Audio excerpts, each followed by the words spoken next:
Hi, my name's Jesse. There's been some confusion about masks lately, and I'm here to clear some stuff up. So I'm going to make 3 videos. The first video is just going to be explanations of what the masks are, what the type of masks are, what to look for, anything about fit checking, beards, stuff like that, what works best, what the efficiencies are, and yeah, just try to clear some stuff up so you guys know what to get, especially with this new variant of the virus coming out. It's supposedly like 30% more transmissible and 30% more dangerous. So people should probably start wearing better masks. Give you a brief history of me. I do a lot of electrical and mechanical, and I started in the rapid prototyping of medical devices about 10 years ago, and you were required to do a lot of testing on those devices and get them out into the field as fast as possible. And sometimes you're talking about millions of dollars to have that passed all the way through the government. So I have a lot of history in sourcing and doing medical prototypes. And then after that job, I actually moved on to building life support systems for spaceships. So I have a little bit of background in this. Also, during the pandemic, at the start of the pandemic, I actually partnered with UW, and I was able to push out a lot of prototypes, UV sterilization systems, new design for N95 masks. This was in collaboration with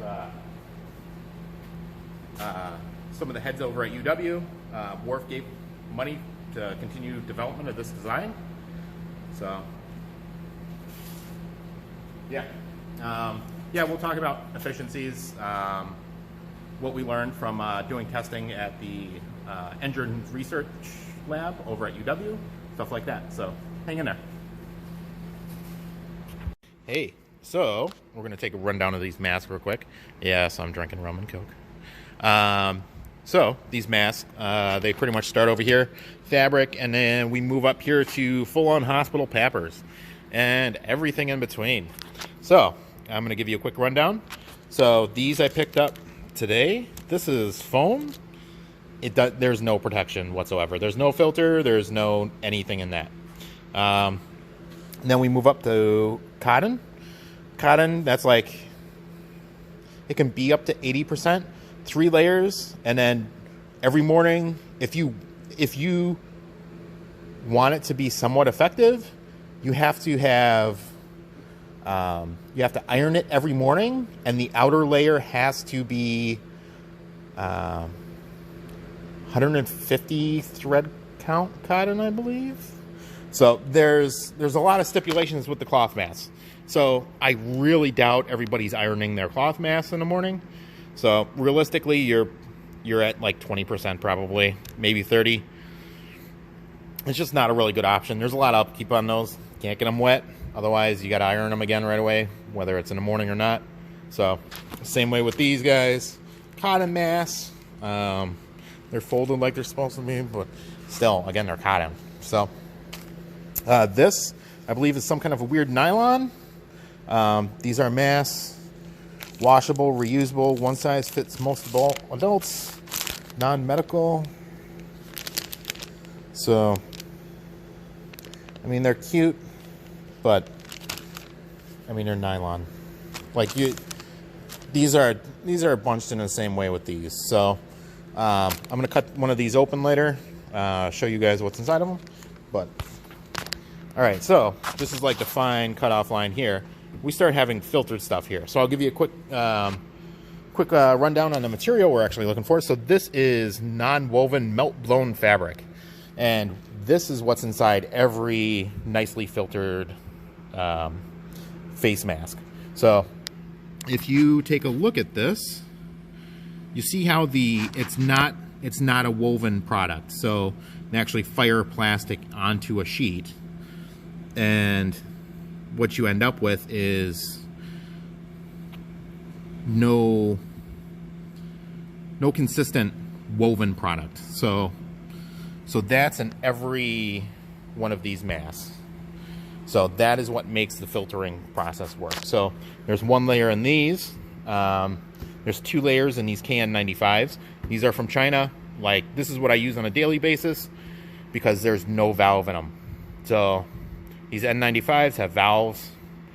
Can't really wear those. This has 1 layer of that melt-blown non-woven fabric, but the problem with these is it doesn't seal on your face very well. So these are pre-pandemic N95s. They're nice. They protect me.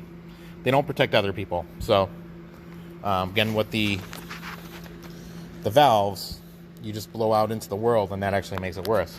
So with these guys, these are vacuum formed N95s. It's got 1 layer of these and 2 layers of these. So this is blue shop towels. We actually tested this in the Engine Research test lab, and these 2 layers of this is, I believe, 80% efficiency. So that catches 80%.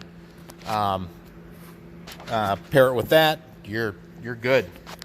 So yeah, so these are some of the vacuum formed molds that I designed. This one actually got a bunch of money from Wharf. Partnered with one of the material science guys over at UW, one of the heads. Got that taken care of. That was pretty cool. This guy's a half mask, again with the valve. It's only good for your protection. Full face, great. Like if I didn't care about anybody else, I'd be wearing this all the time. This is a papper. This is a compact papper. They don't really make these guys, so new design, filter in, and then trying to filter on the way out. The problem is you need that blow by. So, I mean, it's nice to wear, but again, you're putting other people at risk.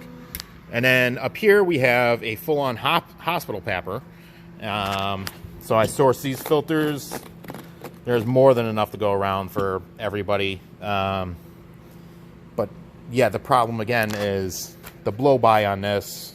You end up getting everybody sick. You got to make sure you're not sick to use these or anything with a valve. So what I do on a daily basis, those KN95s, they're great, but you have to cut them open and see what's inside of them. Verify that they're good. They're 25 cents a piece. It's worth it. So, and I'll show you that in my next video. All right, thank you for watching.